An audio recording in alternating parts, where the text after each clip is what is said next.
김정은 북한 국무위원장의 전용 열차가 이 시각 베이징을 향해 달리고 있습니다. 무려 6년 8개월 만에 베이징 행입니다. 오랜 기간 움직이지 않았던 김 위원장이 첫 다자 무대에 서는 그 배경을 박대기 기자와 함께 알아보도록 하겠습니다. 안녕하세요. 네. 지금 국경은 넘었다고 하는 것 같은데 아직 베이징에 도착한 것 같지는 않습니다. 네, 그렇습니다. 방금 보신 것처럼 새벽 3시쯤에 목격이 됐고요. 네. 그 국경에서요. 그리고 그 아침 7시쯤에는 선양에서 목격이 됐다는 보도가 나오고 있습니다. 예, 국경에서 베이징까지 열에서 13시간 정도 걸린다는 점을 감안하면은 오늘 오후 3시쯤 우리나라 시간 기준으로 아마 베이징에 도착할 것으로 보입니다. 일단 김 위원장의 방중 목적, 많이 알려진 것처럼 주요한 것은 결국 전승절 행사 참석인 거죠. 네, 그렇습니다. 중국의 전승절 80주년 기념 행사 참석을 위해서인데요. 네. 80년 전이라면 1945년이죠. 2차 대전이 끝난 해입니다. 일본에 대해서 2차 대전 승전을 기념하는 행사가 열리는 겁니다. 다만 아시다시피 실질적으로 중일 전쟁이나 2차 대전에 참전했고 전후 처리를 맡았던 건 당시 장제스가 이끌던 지금의 타이완이죠. 네. 하지만 중국은 이 국공합작을 통해서 타이완이 아닌 자신들이 주도적으로 항일 전쟁을 승리한 것으로 이번 행사를 통해서 대대적으로 선전할 것으로 보입니다. 네. 천안문 막루에는 26개 나라의 정상급 인사들이 모여드는데요. 러시아 측 보도를 보면은 시진핑 주석의 오른쪽에 푸틴 러시아 대통령이 서고요. 네. 그리고 시 주석의 왼편에는 바로 김정은 위원장이 나란히 설 것으로 예상됩니다. 김 위원장이 이런 다자 외교 무대에 나오는 것은 사실상 사상 처음 있는 일입니다. 지금 일단 실질적인 것은 내일 봐야 알겠지만 북중로 이렇게 3개국의 그러니까 정상이 모여가지고 이렇게 한 화면에 잡히는 거 이런 화면은 좀 보기 어려웠던 것 같습니다. 네, 그렇습니다. 냉전 이후 처음이다 이런 보도가 나오고 있는데요. 네. 저도 좀 살펴봤습니다만 냉전 동안에도 사실은 이런 일이 거의 없었거나 아니면 아예 없었던 것으로 지금 보이는데요.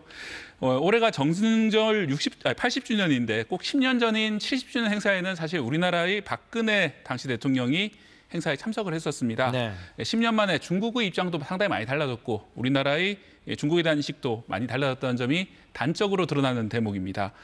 미국과 패권 경쟁을 하고 있는 중국은 이번 이 회동을 통해 가지고 힘을 과시할 걸로 보이는데요.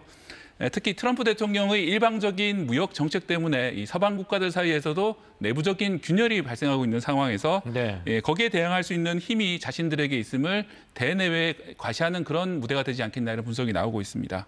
중국 입장에서는 많은 정상들이 왔으니까 우리 이만큼 힘이 있어라고 하는 것을 보여주려고 하는 것 같은데 그럼 북한은 무엇을 얻으려고 하는 겁니까? 네, 무려 6년 8개월 만에 이제 방중이라서 이제 해석이 많이 나오고 있는데요. 네. 여기에 대해서 조현 외교부 장관이 한 말이 의미가 있습니다. KBS에 출연해서 한 말인데요. 네. 북한이 러시아의 한계를 느끼고 있는 것 같다라는 말을 했습니다. 중국의 총생산은 러시아의 무려 8배에 이를 정도로 이 두 나라의 경제력 차이는 엄청나게 큽니다. 그렇기 때문에 북한은 러시아의 도움으로 최근 무기를 고도화시켰고 지난해 8년 만에 가장 많은 경제 성장을 이루긴 했지만 일정한 한계가 있다는 겁니다. 이 본격적인 성장을 위해서는 중국의 힘이 북한에서는 필요하고 이 소강 상태였던 이 북중 관계를 강화하는 계기로 삼으려고 이번 방중을 기획하는 것으로 보입니다. 최근 북한 보도를 보면 김 위원장이 러시아 파병 중에 사망했던 이 군인 유가족들에게 고개를 숙이거나 울먹이면서 사과하는 모습이 등장하는데요. 네. 민심의 동요도 억제하고 이번 중국 방문 중에 푸틴과 회담을 통해서 무엇을 얻어내기 위해서 사전 작업을 하고 있는 것으로 본다 이런 해석들이 나오고 있습니다. 그러면서 또 신식 어업 양식장 준공식에 참석한 것도 대대적으로 보도를 했습니다. 이 경제 행보를 보여주면서 이렇게 노력하고 있다는 것을 내부적으로 선전하는 것으로 보이는데 이번 방중 목적도 러시아뿐 아니라 중국의 경제 협력을 위한 행보로 기획된 것이다 이런 해석이 나오는 이유입니다. 이런 행보를 해석하는 여러 가지 이야기 가운데 트럼프 미국 대통령의 이야기도 있었고 해서 김정은 위원장을 만나려고 한 어떤 마음과 관련돼서 여러 보도도 과거에 있었는데 네.